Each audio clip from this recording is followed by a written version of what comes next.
Let us now turn to the address by Mr. Thorraj Kuppurangam, President, International Competence Center for Organic Agriculture, Bengaluru, and former Vice President, Rallis India Limited, on a very important topic, organic farming, key to doubling farmers' income. Today's topic will motivate, galvanize the participants watching our telecast through facebook.com/Sobit University India or youtube.com/Sobit University in or linkedin.com/company/Sobit-University for establishing startups, that is physical plus digital infrastructure on organic farming in association with International Competence Center on Agriculture, organic agriculture, facilitating agriculture and rural transformation in India's village. Let us unlock the opportunities in India at the earliest. Let me introduce the guest speaker, Mr. Manish. Mr. Dorraj Kuppurangam has 54 years of service in agricultural field at various levels, which included 3 years Agriculture Extension Officer, Tamil Nadu Agriculture Department, 30 years Sales and Marketing of Agro Inputs in Tata Rallies with headquarters at Chennai, Bangalore, Hyderabad, Kolkata, and Mumbai. He was Vice President of Tata Rallies when he left the company in 2001.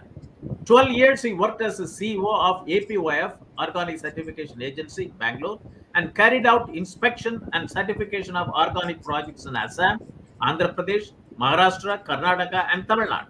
Conducted a number of training programs on organic certification procedures for the Agricultural Department officials, Horticulture Department officials in Andhra Pradesh, Karnataka, and Tamil Nadu, apart from officers of NABARD. Conducted number of training programs on ICS procedures for farmers group and issued organic certificates for organic production, processing, trading, and handling from AOCA. Mr. Dorraj has written the quality manual, operating manual, and templates, checklist, etc., and completed all other formalities for application to APIDA for accreditation.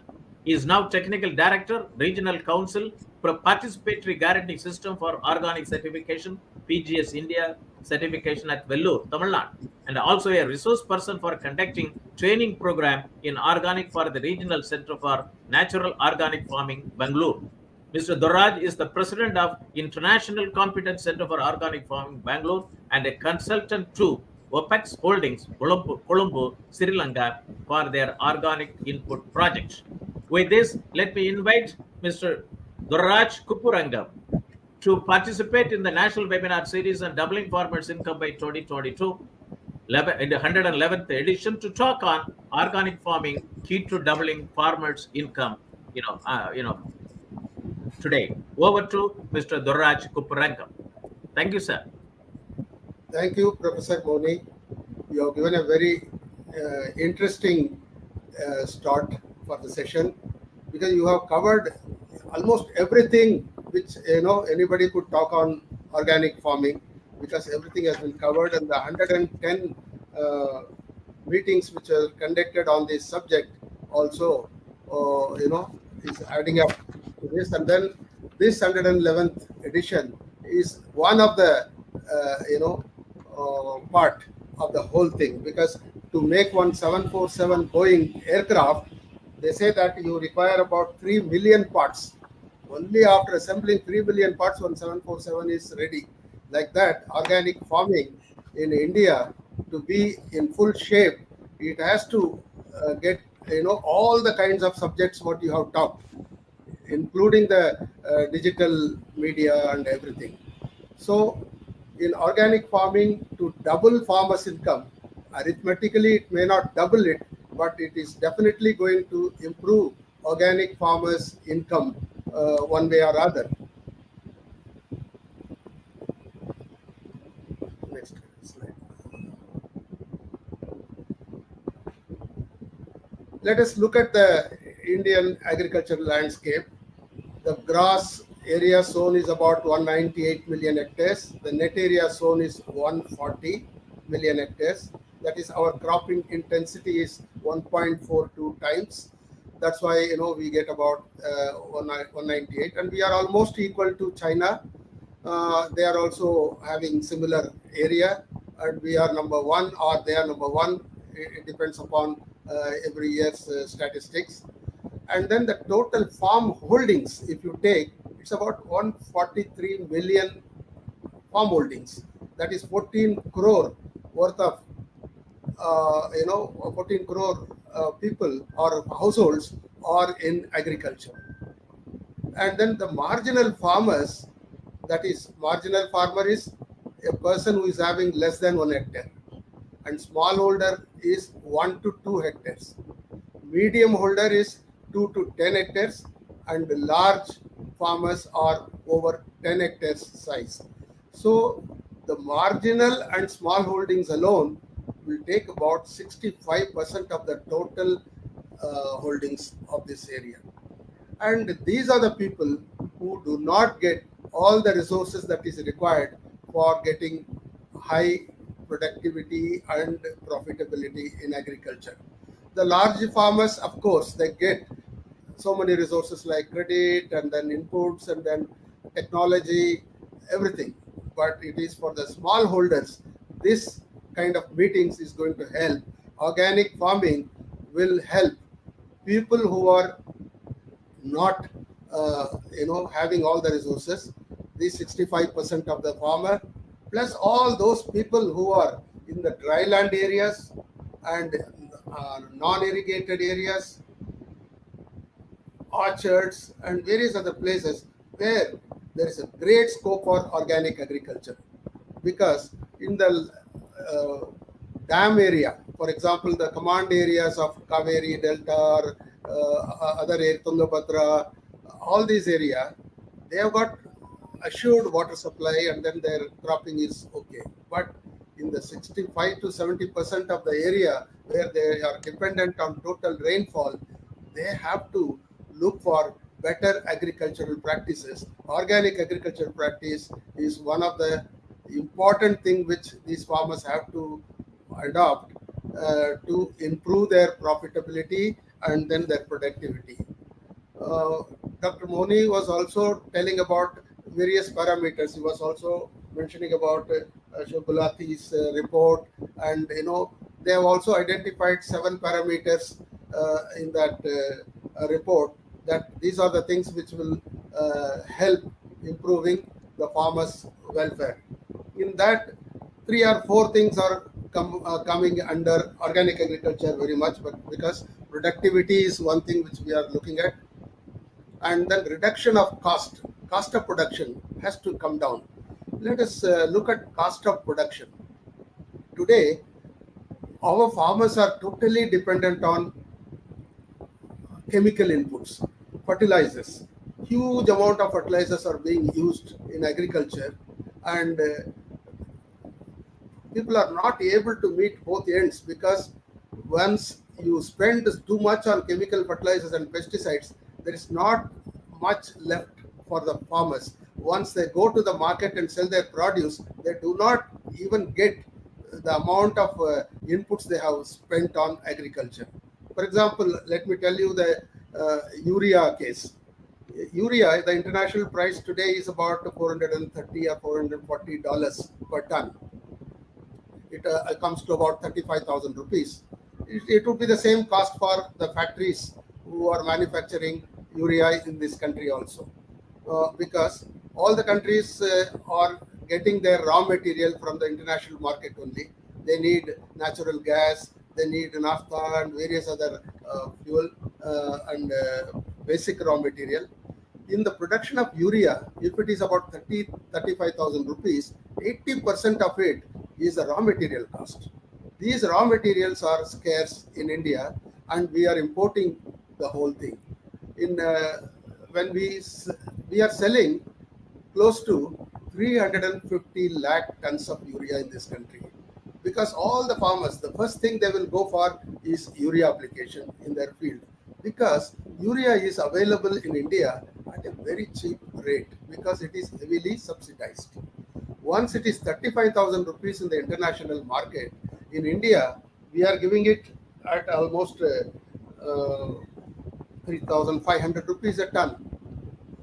Sorry, 5,300 rupees a ton. Balance 25 to 30,000 rupees is subsidy. That is for 1 ton, I'm saying. But look at 350 lakh tons. So much uh, subsidy has to be given. For urea alone, the government of India is spending about 1.25 lakh crores of rupees on subsidy, or 1.75 lakh, I would say, 1.75 lakh crores. And then there are other fertilizers also, not only urea. There is DAP, there is superphosphate, and various other fertilizers, compound fertilizers, complex fertilizers. All put together, there are about 22 fertilizers in the fertilizer control order of Government of India. These 22 varieties of fertilizer are being widely used, and for all these things, depending upon their nutrient content, Government of India is subsidizing them. And that subsidy, total subsidy for this year, the Government of India has put in about 2.25 lakh crores. That is 2.25 trillion rupees is spent only on subsidy. And there is the other part. The farmer has to pay the balance amount. After the subsidy, they have to, in urea, it's heavily subsidized. But in DAP, the subsidy is not that much. Diammonium phosphate, if the farmer goes to the shop, 2 years back or 3 years back, it was 700 rupees one bag of 50 kg. 50 kg bag was 700 rupees. Today, you go to the market and you ask for the same DAP, it is 1,400 rupees one bag. It has almost doubled.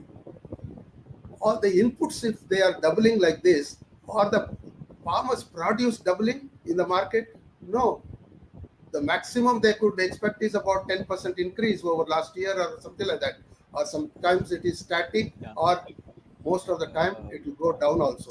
Sir, your slide is not moving. Are you No, no, no. okay? Let me finish Okay. this, because Okay. when I came to this cost of fertilizer, I was Okay. just dwelling on that. Other things are, Okay. I Okay. will Okay. come Okay. to that. I'm looking at that. Thank you, sir. So, this urea, DAP, and all that, it's heavy cost, and then uh, farmer is not able to spend so much. For a bag of DAP, 1,400 rupees, and potash also is about 1,000 and odd. Like that, if you calculate all his input cost, whether it is hybrid seeds or fertilizers and all the chemical pesticides also we are using very lavishly in the country. This is one of the largest producer of pesticides. We are producing close to about 60,000 crore worth of pesticides. Out of that, 30,000 crores we are exporting to other countries, and the balance 30,000 crore is used in this country. And all these costs go on the head of the farmer, and he is not able to sustain in agriculture because of the input costs. Organic agriculture is one thing which will help him to reduce the cost of cultivation of this thing. That's why when I came to the cost, I just jumped into all those things. Next slide. So the major benefits of organic farm is cost saving on inputs. That's what I explained so far. Then conservation of natural resources, because conservation, in this case, natural resources are our soil, water, and all other natural resources are conserved in organic farming, because pollution of ecosystem, water, and soil is very heavy in the chemical farming. Wherever you go, when you put more nitrogen and phosphate, it just leaches off and then spreads into the water bodies, to the wells and then ponds and everywhere. The heavy nitrogen is depositing. The quality of water is destroyed. And then in your soil also, we need, the soil has to be very fertile. If the soil has to be fertile, it should have so much of microbes in that. Then only it will be called uh, fertile. So that soil is also spoiled because of huge amount of chemical deposition. Then next benefit is diversification of crops. Crop diversification is one important function in organic farming. It's not only crop diversification, it is also diversification of farming into animal husbandry, poultry, and then fisheries, permaculture, as Dr. Moni was saying. So all these things will give additional income to the uh, farmer. Then the biodiversity. Biodiversity has to be there because otherwise, if you are doing only monoculture and all that, it will invite a lot of pests and diseases.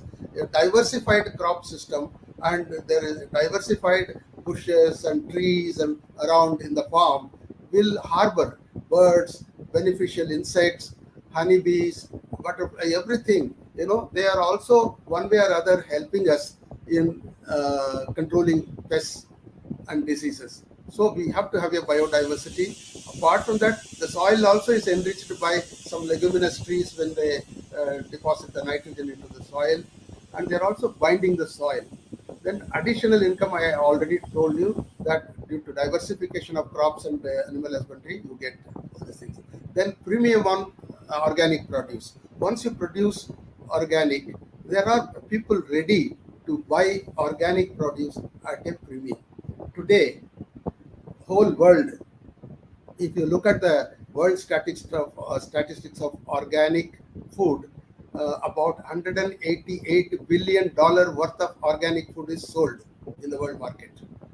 $188 billion. Out of that, US alone is consuming about $60 billion. Europe is consuming about $50 billion. Then comes China, Australia, and various other countries, Japan. All these countries are having it. There is huge demand for organic. Why suddenly this organic has come into prominence? It is in the last 20 years we have been seeing rise in consumption of organic food.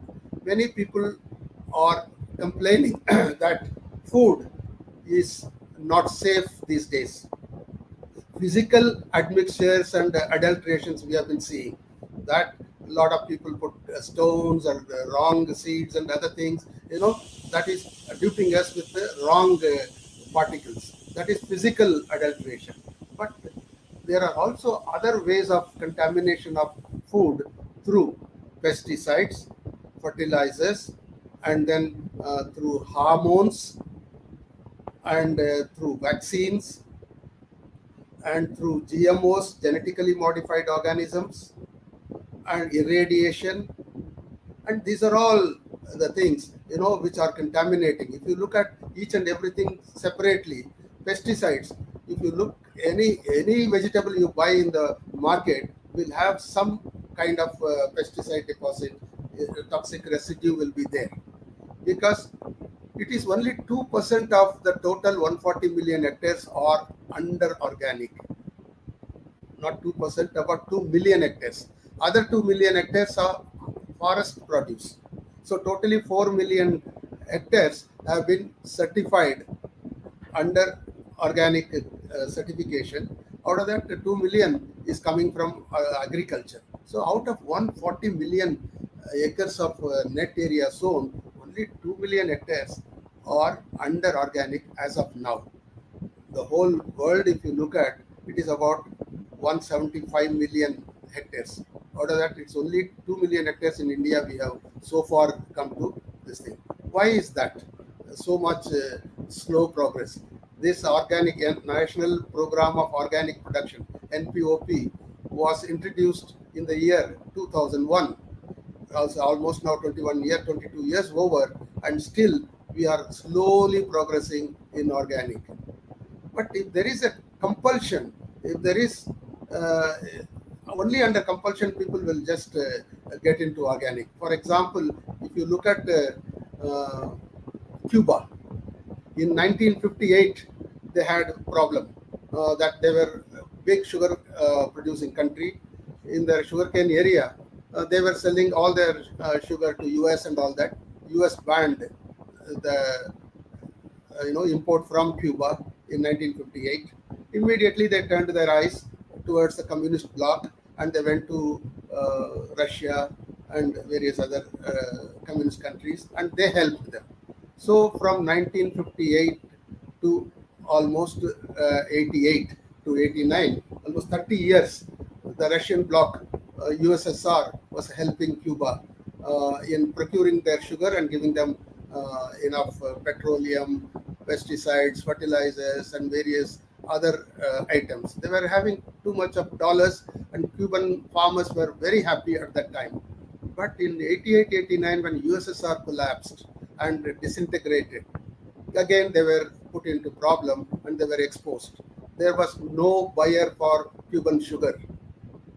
So what else they can do? They were just looking around. Nobody was supporting them. US is also not supporting. Russia is also not supporting. And then they said, okay, we will go to organic farming. We don't have fertilizers. We don't have pesticides. We don't have fuel oil, and everything we have to procure from outside only. And we don't have that much funds. So we will now learn to produce our own food. That's what they said, and then immediately they started organic farming or natural farming in their own country. Within 4 or 5 years, there was a dramatic change. People have completely converted to natural farming, and today they are one of the best producers of biofertilizers and biopesticides. Also, they have turned around, and they in the middle 4 or 5 years they were under famine actually after 1988, but they recovered from that and they did all right. That is a planned way they did. All the scientists put their full support on organic and natural farming, and they did it. But look at Sri Lanka. What has happened? They didn't have funds. The next day they said organic farming. That is not correct. In India, at least for the last 20 years, we are training our farmers. We are making them ready to take over. And that much they were aware of it. In Cuba also, they were given opportunity to learn and then do that. So suddenly, if you cannot change people to organic, and that was told as a failure and all that. It was not organic. They didn't have funds to buy chemical fertilizers, so they said go for organic. That's not the way. But anyhow, organic farming needs a lot of training and exposure and all that. India has been put to that kind of training and opportunities. We have done very good in that side. But why we have not moved from that 4 million, 2 million hectares or something like that is simultaneously we are getting subsidized fertilizers. When something is available, why should anybody go for difficult thing like organic agriculture? That's how farmer thinks. It is convenient for them to go to a shop and buy a bag of urea or DAP and apply it instead of preparing compost and then various green leaf manure and this and that, all farm practices. For that, it is making them very easy. So now, and for that matter, we cannot withdraw the subsidy also in such a big country. All our farmers are totally dependent on fertilizers, and we are producing so much. It was just about 50 million tons in 1950s and all that. Now it's over 300 million tons. And if we have grown like this, it is because of good variety of seeds and then chemical fertilizers, pesticides. I agree. It was necessary at that time, because when the green revolution was brought, at that time the PL 480 was there, and then we were borrowing or getting food from US and various other countries. And that time I was in the college, agriculture college. We had to miss a meal. On Mondays, we have to miss a meal in the evenings because Lal Bahadur Shastri at that time was the prime minister, and there was an announcement that we should all help the nation to conserve the food grains and all that. That was the condition.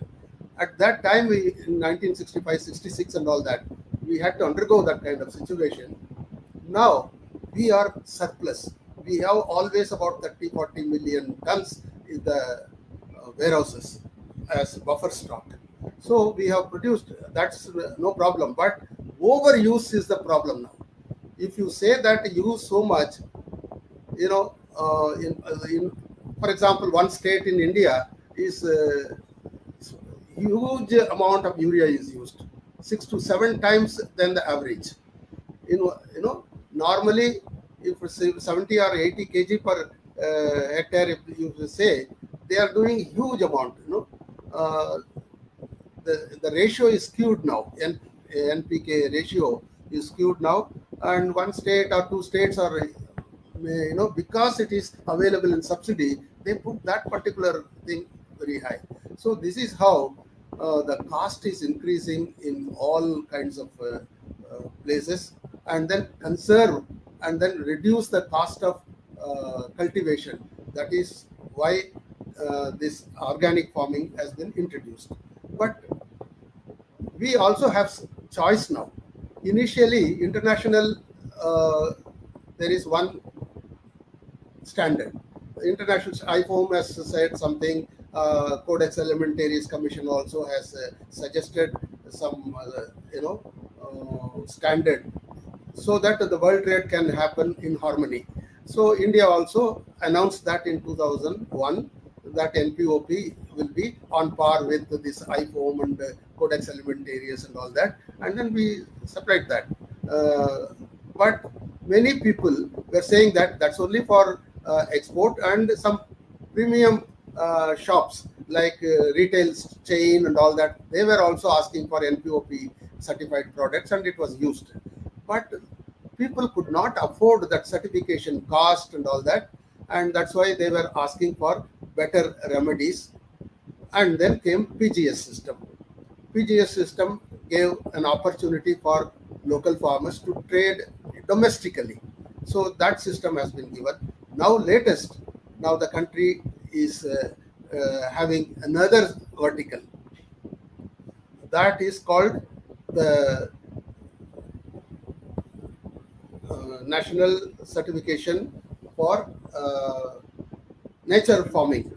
Natural farming, Dr. Moni was also mentioning that natural farming, Acharya Devvrat also has been telling, and Subhash Palekar has also been mentioning about this. Everywhere that natural farming is becoming more important. With that only, they would like to now, make 10 million farmers organic, 1 crore farmer organic. That is possible only through this kind of system. Maybe for export and all that, they have to find another way, but at least within the country, you can have safe food, number one. Number two, you can reduce your cost of cultivation. Unnecessarily, you don't have to spend on chemical fertilizers and pesticides. So these are all the advantages of organic farming. Now, I'm going into the principles and practices of organic farming straight. Next. What is organic farming? It's a system of agriculture designed to provide consumers with fresh, tasty, and authentic food by respecting natural life cycle system. In short, the production is natural in origin. That is, if I want to put nitrogen into the soil, I won't go to the shop and buy nitrogen urea, but I will only rotate the crop with the leguminous crop, which will fix the nitrogen. Or I will use a biofertilizer, a kind of a rhizobium and all that, and treat it with the seed, which will inoculate that bacteria. These are all the natural cycles. To achieve this, organic farming relies on a number of objectives, principles, and common practices. Let's see what are those practices. And the main factor behind No, just 1 minute. You can go to the previous slide. That just keep it for a second. Yeah. Okay. Yes, sir. Yes. Okay, you can move to the next one. Yeah, please. Basically, our organic rule is just not, doing agriculture without chemical fertilizer and pesticide. Many people say, if you ask, are you doing organic agriculture? You'll say, yes, I'm doing organic agriculture. How are you doing? You ask him. You'll say, I don't use chemical fertilizer. I don't use chemical pesticide. I'm doing organic. That's all he thinks. But it's much more than that. What are all the principles behind organic agriculture? It's the principle of health, principle of ecology, principle of fairness, principle of care, and all these things have to be observed. Health of human beings, cattle, and all the diverse microbes, everything should be healthy. It should not be affected. Can we enlarge that?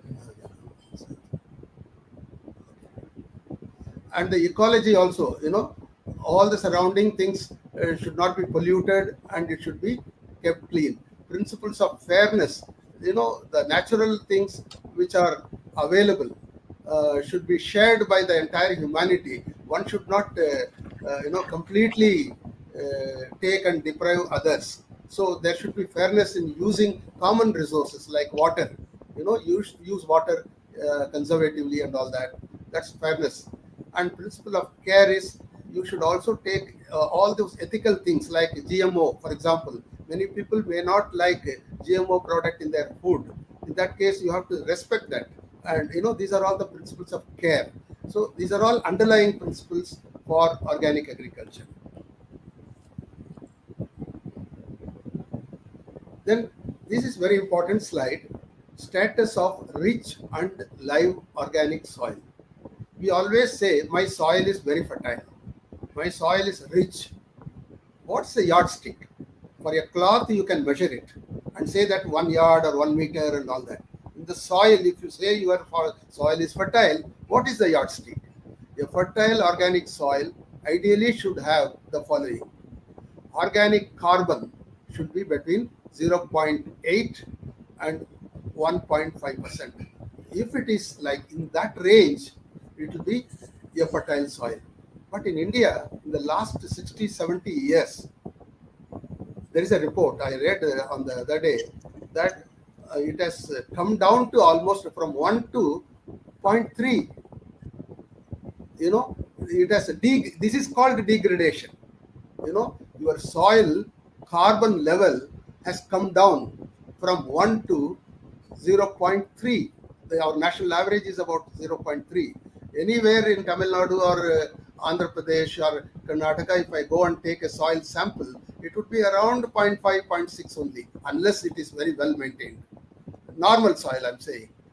That's because of the degradation, that we have not put more organic matter into the soil. That's why the organic carbon content. What is organic carbon content? All the fallen leaves, dead animals, everything, when decomposed, they form the organic matter. Soil, as you all know, that you can segregate into sand, silt, clay, and organic matter. Sand, silt, and clay are just minerals, part of rock material in various sizes, whereas organic matter is the life. The dead things have shed on the soil, which is decomposed, and then it is mineralizing. That is what is required. That is the food for the bacteria in the soil. And how much of bacteria or fungi there in the soil? Total microbial load, that is bacteria, fungi, and actinomycetes, should be above 1 into 10 to the power of 8 per gram of soil. That means 10 crores. 10 crore microbes should be there in 1 gram of fertile soil, right? If it is there, then your soil is fertile and it will get proper nutrition and the crop will yield properly.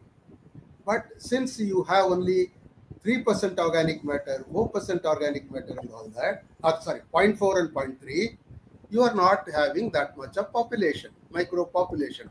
That is why crop production is affected.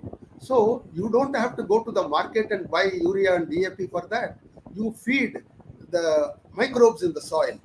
Whatever we are doing by compost application, green leaf application, oil cake application, organic fertilizer, all those things are feeding the microbes. And the microbes feed the plant. How do they do? Microbes do the job by symbiotically associating with the plant's roots. They require some food, they take it from the roots. In turn, they feed the roots. Because if you want milk, you feed the cow, right? You feed the cow and take the milk. In the same way, the bacteria and fungi and all these things, they feed the roots and take their food from them, right? So there are a lot of things in the soil, all the microbe, in the periodic table, we have found that there are about 118 elements or something like that. Out of that, about 94 elements are natural. Almost all the natural elements are taken by the plants, one way or other. But what we have been told in the agriculture college and schools are that there are essential elements, 16 or 17, carbon, nitrogen, oxygen, nitrogen, phosphorus, potash, calcium, magnesium, sulfur, and the 7 micronutrients or 8 micronutrients, all put together about 16 or 17 are essential. But there may not be essential, but very rarely they require. Like silica is not included in that. Silica is there, a part of the plant, but because it is abundantly available, they don't mention it as essential element. It is there anyhow in the soil. Silica and then various other elements are also taken by the plant. So the natural cycle is that from these 94 elements, the plant takes whatever they require for their growth, and then they give you fruits and grains and vegetables, and when its job is over, they die and then return to the soil, either directly or through animals. The animals take the residues, they eat it, they take their nutrition, and the dung is deposited into the soil, which again returns to the soil, all the elements that has been taken. This is how the natural cycle is happening. That is the one factor about fertile soil. At least 3 to 5 earthworms should be there in a cubic foot of soil. 1 cubic foot, if you take 3 to 5, if it is there, that's an indicator that your soil is healthy. There should be enough quantity of small life forms and insects such as ants and other things. They are also boring into the soil, and then bring air into the soil, and then bring organic matter from top to bottom, bottom to top. All those things, the insects are also helping the soil in many ways. So it must be a living soil. Now, this is organic farming. Organic farming mainly depends on crop rotation practices for efficient use of on-site resources like nitrogen fixing bacteria, etc. For that, crop rotation is a must. Once you take a maize crop this time, it takes away a lot of nitrogen from the soil. The next crop, if you put a pulse crop, it will deposit more thing. That is how the cycle goes on. So that is more sensible practice. One is taking, the other one is giving, like that. But it should not be the same monocrop, maize, maize, maize after maize. If you put that, the soil will be exhausted, and then the soil will not have much nutrients. So crop rotation is a very, very, very important practice. It's an organic management practice. You don't have to buy that, you have to do it. Then very strict limits on the use of synthetic chemicals. In this case, no chemicals are used in the soil. As I told you, chemicals are harming because it gets into our food system and causes diseases to us. It also kills the microbes and all that, and it is also incurring, the farmer incurs cost on that. So for these 3 reasons, that has to be eliminated.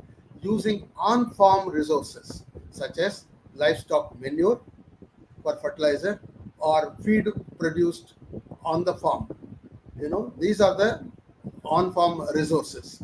You should not, spend money for all these things, because livestock.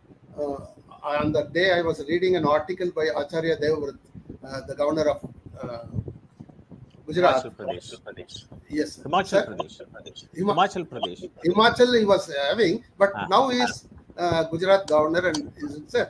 Okay, Himachal he was having Gurukul and all that he was having. There, in that article he writes, cow dung has 1 gram of cow dung has got 300 crores of microbes. In soil, I told you 10 crores. Fertile soil, but the desi cow, fresh cow dung, 1 gram will give you about 300 crores, and they all are going to bring in more nutrition to the crop, and you don't have to depend on outside inputs at all. This is the kind of thing. And what do the microbes do? The microbes fix the nitrogen from the atmosphere. Plant require nitrogen for producing amino acid, and amino acid is converted to protein. Protein becomes your pulses and meat and various other things. For that, the basic thing is nitrogen, but plant cannot take it directly. The bacteria in the soil takes the nitrogen from the air, fixes it as nitrate, and then feeds it to the root. Phosphate it requires, it is there in the soil, but the root cannot take it because it is an insoluble form. Most of it is fixed. So the bacteria solubilizes through its enzymes and all that and brings it to the roots, and then it takes. Then potash is there.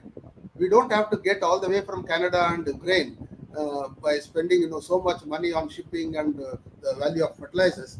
It's all there in your soil, and the mobilizing bacteria will mobilize that and bring it. And that's how it was done 50 years back. The only difference is 50 years back and now is a little bit more yield, okay, and then there is some convenience in application. That's all. For that, what is the cost? The cost is too much. That's what we have to rethink.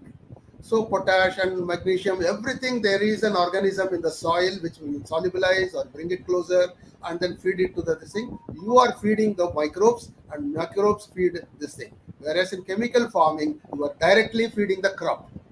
Crop directly takes it. It is like you are giving saline injection or glucose injection to a patient in the hospital.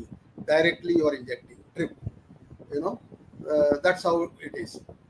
Then choosing plant and animal species that are resistant to disease and adaptable to the local conditions. This is very, very important. Many people think that using high yielding or very high yielding sophisticated seeds at a very high cost is going to give them very good yield. Okay, you produced so much of tomatoes. What are you doing now? Production is more, demand is less. They are putting it on the roadsides because they get only 10 rupees, 5 rupees a kg and all that after producing so much. So production alone is not going to be the answer. Productivity also, or depending upon each crop, it all Hello. demand dependence. From? So choosing the seeds should be I'm in a meeting. I'll talk disease to you later. and climate adaptable. You take ragi in Karnataka or something like that, 2000 years it has been growing. There's not much of pest and diseases because it is adapted to the condition, the weather, the soil, and everything, and it doesn't get pests and diseases. The same, that is why we say in organic farming, instead of putting some kind of exotic seeds and inviting pests and diseases and then going to the market and buying pesticides, instead of that, you safeguard first. Select a seed which can resist diseases and pests, which can tolerate the local weather conditions on the soil, sow them, and then you don't have expenses. And it's all nutritious and very good also. Probably people will argue that your productivity is a little less than all those advanced things. But you look at the cost also for that. That is where we have to make a compromise. Then raising livestock in open air system, providing organic feed and treating them as per practices appropriate to the livestock species. Most of the livestock should be allowed to graze open ground. You may have 5 acres of land. You can have a external fencing. That's all. But you don't put them into small cages. Poultry or animals should not be caged. It should be free roaming. It should have exercise, free air, and free grazing yard. In Europe and all that, there is a stacking rules and all that. If you want to have so many cattle, you must have so much of grazing land. That kind of rules are there. So we should all allow the animal to live in their natural way. Even breeding also in organic farming, the natural breeding is allowed, and the artificial insemination and all that is not allowed in organic farming. Okay, next. Soil and water conservation. Topsoil, that is 2 inch to 8 inch, that depth of soil contains organic matter and microorganisms. All the microorganisms which I was telling so far remains only in the top 8 inches soil. So that should not be washed off. That should not be lost. If there is a village having 300 acres, that 300 acres into 8 inch depth, that is the wealth of that village. Okay, the entire production comes from that 8 inch depth only. in the 300 acres in that village, and you have to save it at any cost. How will you do that? Minimize tillage and plant tall trees around the field. Why? To reduce wind erosion. Wind should not carry away all these soils. You know how much time it takes to form soil? Uh, it takes about 300 years to form soil from rock. They have worked out that. So that 300 years of efforts will be lost within a minute if there is a strong wind. So it is our job to protect it by growing some tall trees and shrubs and other things. Then contour bunds and cover crops, that will arrest soil erosion due to floods, because contour bunds, when the water comes, it will just wash away all your topsoil. It should be arrested and kept within your farm. That's why you have to keep some contour bunds. That mulching the fields, mulch the fields with biomass to conserve soil moisture and control weed growth. That will come in the next slide also. Okay, next. Management of temperature, that is biological mulch. Biological mulch is you take all the green leaves or dried leaves in your farm and then put it on the open fields. Don't expose it to the sun. It might take away all the moisture from the soil. Again, you have to irrigate. So now you can conserve water by mulching, number one. Number two, it will not allow the weeds to grow. So you save on herbicides. Unnecessarily, you need not spend money on herbicides. Even in turmeric fields in Erode, on the other day, I was seeing that people have a very ingenious practice of growing pilipesera along with the turmeric. They cover the whole field with pilipesera green manure crop that covers the field, and it doesn't allow the weed to emerge. So the pilipesera fixes the nitrogen to the soil. That's a leguminous crop, and it also conserves moisture in the soil. So these are all local wisdom. Hundreds of local wisdom is there that in organic farming we have to bring it. Our scientists are one of the bright people, but they are now used for mostly chemical research and all that, because the companies which are engaged in chemical fertilizers and pesticides and seeds and GMO seeds and all that, they engage them by paying to the universities and all that, and you can't blame them. But that is the opportunity they get, and then they are doing their job all right. But if the government can put in a lot of money on these scientists to make all these local wisdoms, a lot of local wisdoms are there, which are very bright things, which has to be brought to light, and we have to use it completely.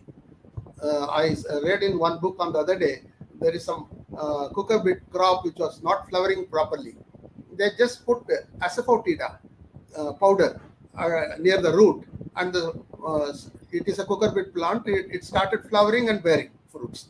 These are all local wisdom which they have been using thousands of years, and it's all there in Vriksha Ayurveda. How many people could convert that Vriksha Ayurveda into science? If you go and talk to people, we are doing organic farming and we are doing this and that, Amrita Karisal I'm using, Panchagavya I'm using, immediately they ask, has it been scientifically validated? That's what. But thousands of years it has been used by the villagers. They are doing it. They are feeling, successful in that. But why should, you ask for that scientific validation? If that is required, now let's do it. Our scientific community should be put to this kind of researches, and the government should spend a lot of money on this R&D thing, to particularly in the input side. Input side, the farmers are exposed very much. They can enrich the soil easily with all this biomass and compost and various other things. But to protect the crop from pests and diseases is a challenge today, because they do not have, in chemical farming, they have for each and every pest, they can name a pesticide. You just give it, and within minutes they drop down. But that kind of situation is not there in organic. In organic, what we say is ours is a preventive thing. We don't go for control of pests and diseases. We are trying to prevent it by using the right kind of seed, right kind of method of management and all that. But in case today, in the transition period, when Only 2 million hectares are under organic, and balance 138 million are non-organic. How to save their crop from the other fields? So they have to take some kind of remedy. So we have to advise them on various plant protection things. That's where we have to put more effort. Next, protection of life forms. Not only this kind of thing will also allow earthworms to live very comfortably. The more earthworms are there, the more fertile the soil would be, because earthworms have got one, that is a machine which produces almost like a DAP kind of thing. It consumes all the organic matter and then excretes with some kind of growth promoting hormone coated on that. When it comes to the soil, the roots enjoy that thing, and then they grow very well. That's why vermicompost is now becoming popular, because earthworm is such a good friend of farmer, and they harbor under this kind of mulches. So that kind of protection should be made. Next. Manuring and soil enrichment is crop rotation. I told you, practice crop rotation, and then improves the soil fertility and reduce the pest incidence by breaking pest life cycle. If you are growing the same crop year after year, the pest and disease, they take some kind of, the pest will go to cocoons or something like that, fall down to the soil, and it will wait for the next period for emerging as an adult. They will stay and wait for the next crop to come. The disease also, the fungal spores and all that, will wait for the next season to come. When the next season starts, the crop, the same pest and disease will emerge. But if you change the crop, their life cycle is broken.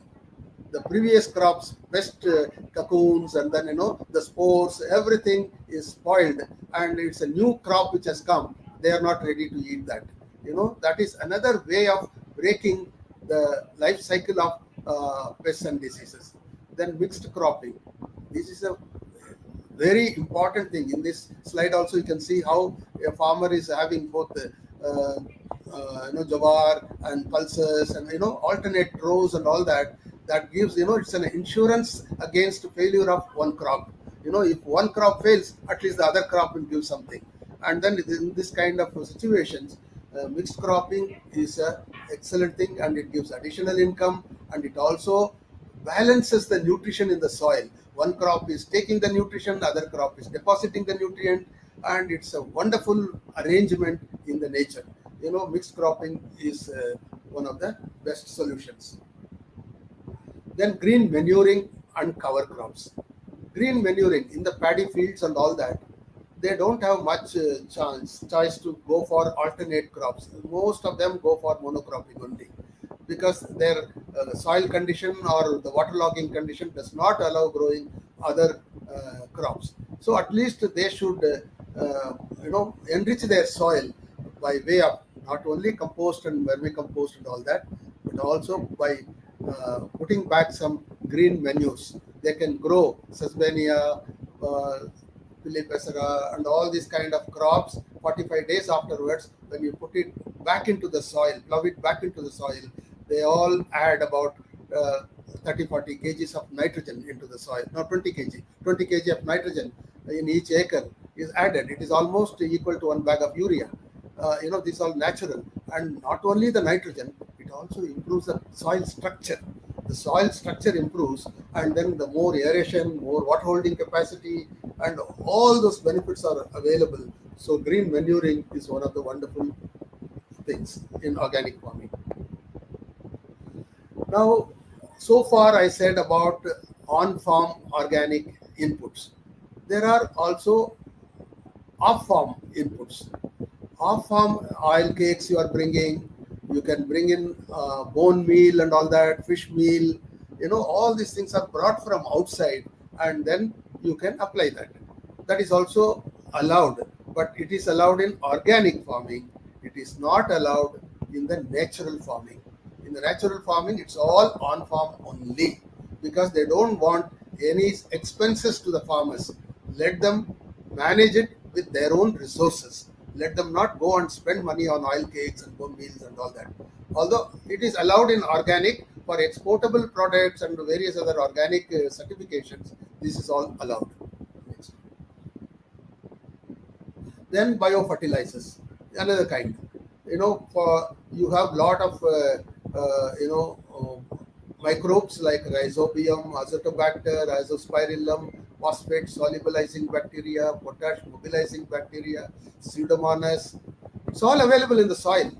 But in case if you want to add more, if the soil is in the 0.3%, 0.4% status of organic matter, you want to add more and then inoculate them. It is inoculation, like we make curd.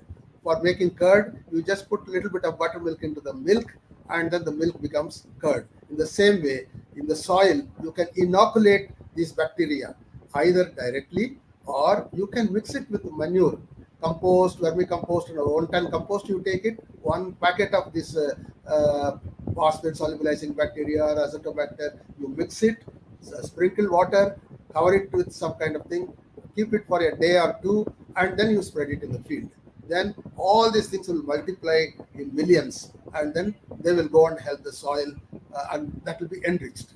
So this is all available, and it is available allowed in the organic and not in the natural farming. Efficiency of such microbial formulation is greater where there is no chemical use. If you are putting chemical and this put together, chemical may kill some of these bacteria. Hence, it is perfect fit for organic cultivation. And you can also do seed treatment. Take 200 gram of each azotobacter, azospirillum, rhizobium, PSB in 300 ml of water, mix thoroughly, pour the slurry in 10 to 12 kg of seed and mix it by hand, dry the treated seed under shade and sow immediately. For acidic and alkaline soils, use 1 kg of slaked lime or gypsum powder. This is a way by which you can prevent nitrogen fixation in the early stage itself. The azotobacter and all these things will help. You can also do this for pest and disease protection also by adding a little bit of trichoderma and various other things. Seed-borne diseases can be arrested during the growth stage itself. Seed treatment is a very good and very cheap method which can be adopted in organic farming. Bijamrit is one preparation for this. Instead of going for biofertilizers and biopesticides, you can make in your own farm. This is for natural farming area. 5 kg of cow dung in a cloth bag and dip it in water. Soak in 500 gram lime in 1 liter of water in a separate tank. Allowed for 12 to 16 hours. Slaked lime. And then squeeze cow dung extract from A plus lime water plus cow urine 5 liter. Virgin soil. Why virgin soil? Virgin soil is the soil that is not treated with anything, like soil in the bund, soil near under the tree or some forest area. That virgin soil has got more variety of microbes. So you are inoculating that also into this. All these things you mix it, inoculate the mixture in incubate this for 8 to 12 hours, filter the preparation, use this Bijamrit for seed dressing. This is what natural farmer can use instead of biofertilizers. Then the same solution can be dipped, can be used for seedling dip also. When you have taken out the paddy seedlings from the nursery and when before planting, you just soak it there. For paddy, make a bed 2 meter by 1.5 meter into 0.15 meter is the height of water. In the field, fill it with 5 centimeters of water and add 2 kg of azospirillum, PSB, and dip the roots of the seedlings in this bed for 8 to 12 hours and then transplant. It will give very good, nutrition for the crop. Soil application of biofertilizer, as I told you, 2 kg of azotobacter, azospirillum plus 2 kg of PSB required. Mix 2 types of biofertilizers in 2 liters of water separately. Sprinkle this suspension on 2 separate heaps of 50 kg compost. Mix the 2 heaps separately and leave the for incubation overnight. After 12 hours, mix 2 leaves together. This is a method by which you can properly inoculate these biofertilizers. Okay, next. Soil application of the same thing. Actually, I went to Ghana. I was seeing a 16,000 acre farm. I took some seeds of black gram seed from Tamil Nadu, and that was a virgin soil. I have sown that black gram. It has come luxuriously because so much of organic matter was there. It was uncultivated virgin soil. It has come. These boys who are doing this compost application, they are doing this compost was prepared by me in that farm by collecting all the cow dung and then green leaf and dry leaf and all that, and we made lot of compost. And we also encouraged the laborers to make in their own houses or somewhere, bring it to the farm and get the money for that. We produced, and these boys are spreading that manure which we produced in that farm. So like this soil application, you mixed it with some chemical, some biofertilizers and use it. Next. Jivamrit. This is one of the wonderful preparation because what you are doing in Jivamrit is mix cow dung 10 kg, cow urine 10 liters. Cow dung should be fresh. Cow urine can be 10 to 15 days old also. But cow dung has got more, microbes. And then with that, 2 kg of jaggery. Why do you give jaggery? Because jaggery has got glucose. Glucose has got carbon. The carbon is the food for the microbes. So you are feeding them. They will multiply immediately, 2 kg. And then pulse grain also, pulse grain also, it has got amino acids in that. And forest soil 1 kg and 200 liter water. If forest soil is not available within your field, if there is under the tree or uncultivated area, if it is there, you take some soil, or on the bund you can take some soil and do it. Ferment for 2 days. Stir the solution 3 times a day. When you stir it, you make that preparation very uniform. Use in 1 acre with irrigation water, or use as foliar spray. I tell you, I have seen this wonderful thing in Andhra Pradesh, in Andhra Pradesh, Chittoor district. I went to a farm. He was having just 1 acre of land. In that 1 acre of land, he has got a fencing, and there are trellis and all that.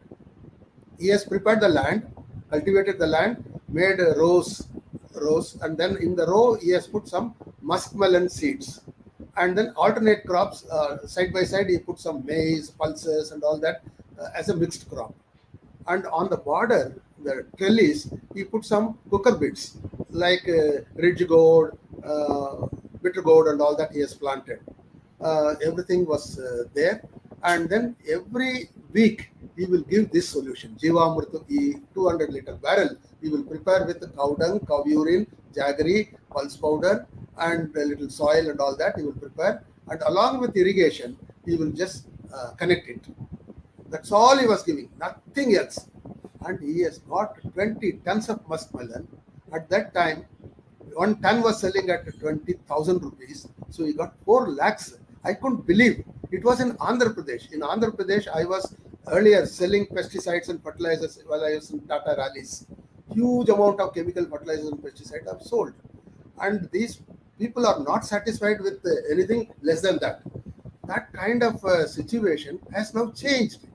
People have adapted to organic farming, particularly natural farming. This is natural farming only. It is not organic also. It is only on their own they have prepared Jivamrit only. And only thing what he has bought is seed. That muskmelon seed was about 13,000 rupees or something like that. And then some ploughing and all that for tractor he has paid. That's all. And irrigation, that's all. There is not much of expense. His total expense was about 40,000 rupees per acre.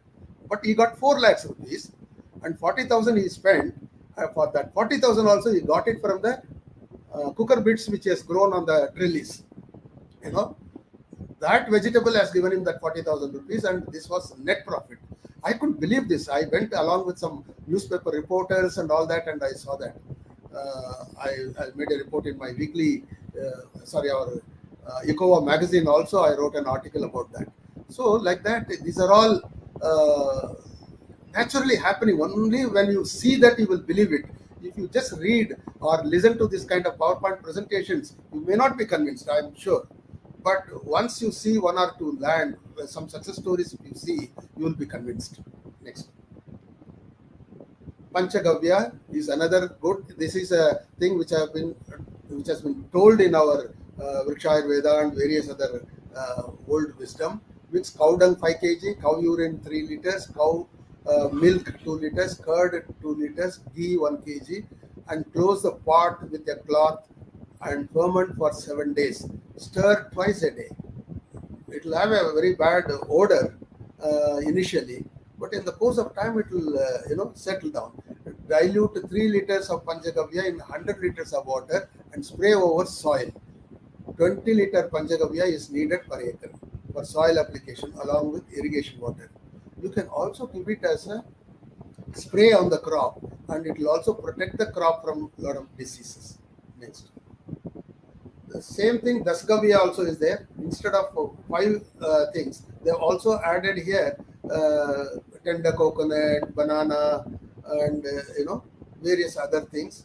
So ingredients like cow dung 5 kg, cow urine 3 liters, cow milk 2 liters, curd 2 liters, cow desi ghee 1 kg, sugarcane. Why desi ghee? Desi ghee has got its own properties.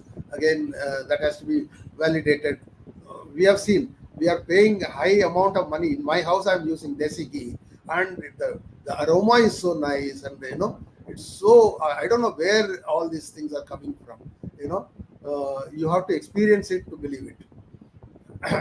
1 kg sugarcane juice, and then tender coconut water, 3 liter, and banana, then banana paste of 12 fruits, and toddy. Toddy, if it is not available, grape juice, 2 liters. Mix cow dung and ghee in a container and ferment for 3 days with intermittent stirring. Add rest of the ingredients on the 4th day and ferment for 15 days with stirring twice daily. This is a preparation which is becoming more popular now. The formulation will be ready in 18 days. Sugarcane juice can be replaced with 500 gram jaggery in 3 liters of water. In case of non-availability of toddy or grape juice, 100 grams of yeast powder mixed with 100 gram jaggery and 2 liters of warm water can also be used. For foliar spray, 3 to 4 liters Dasgavya is diluted with 100 liters of water. For soil application, 20 liters Dasgavya is sufficient for 1 acre. It can also be used for seed treatment. Now, this is what I earlier explained, on-farm preparation of growth promotion and plant protection. Duraj sir, you have to slightly speed it up. Okay. Yeah, I think this one I have already said, so I am skipping that. This is on-farm preparation of Sanjeevak, another preparation. Anyhow, all these things will be available in YouTube. You can read this. This is a local preparation, on-farm preparation. Next is on-farm Amritapani. Next is on-farm. How to do that is there. You can read this. On-farm preparation, concentrated poultry manure. Poultry manure should not be applied directly into the soil, and it has to be composted. Why it should not be applied directly? Sometimes, if they had given vaccine and all that, it would have got some kind of microbes which have become resistant to vaccine.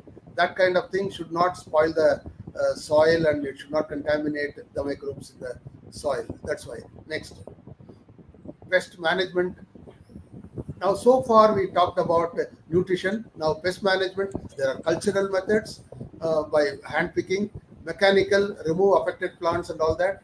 Next, pest management through traps and lures and all that. Pheromone traps can be used.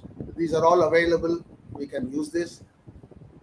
And then pest management for biological alternatives. You can bring in lot of predators. Lot of predators or insects are there.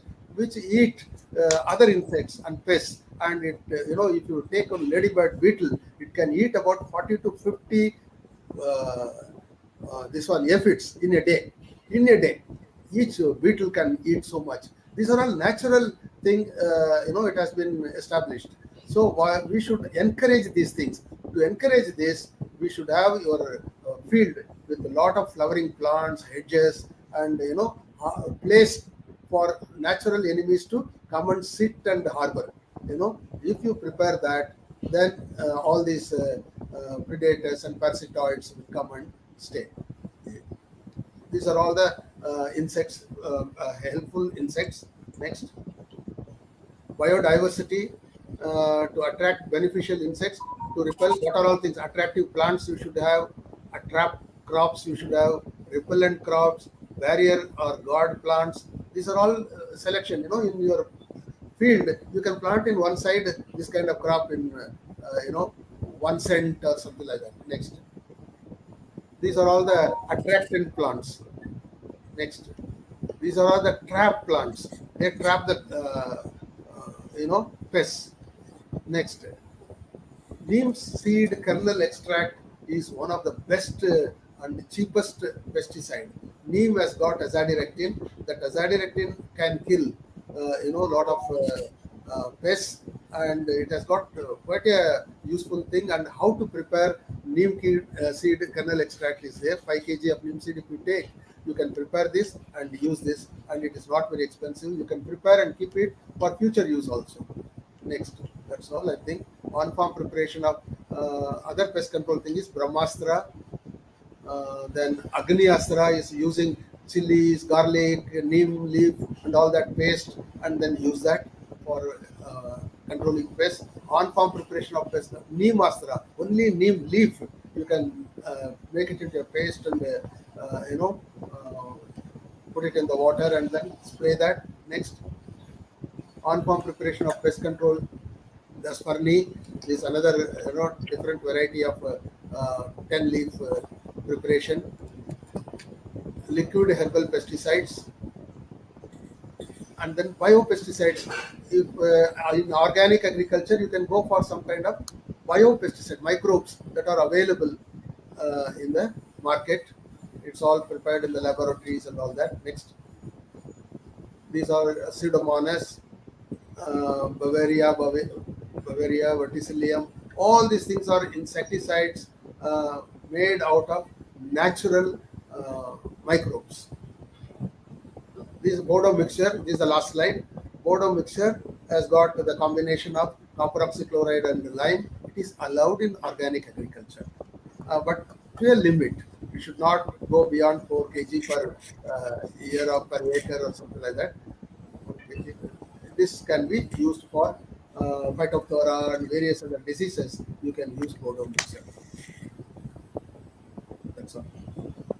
That's all about my presentation about organic farming.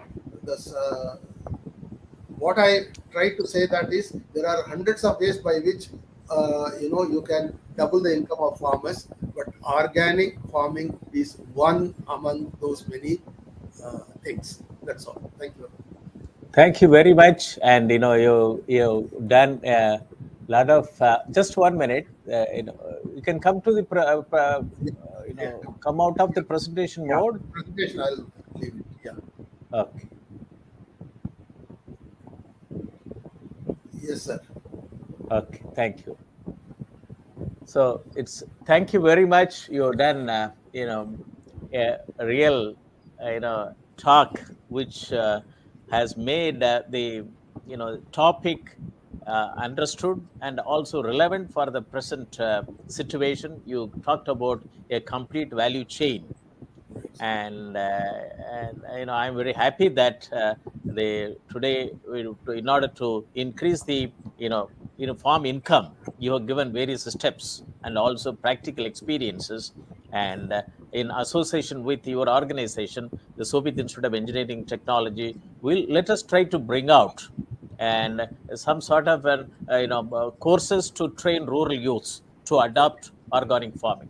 Thank you very much, and I thank the Honorable Vice Chancellor, Madam Neeraja Prabhakar, and also our guest speaker, Mr. Durraj Kupurangam, and for this wonderful presentation, participation, discussion for the last 2 hours. And let us work together. Let us create an action plan. Let us show the whole, India, 770 districts in the country, and also 31 member countries of ORDO. We should do that.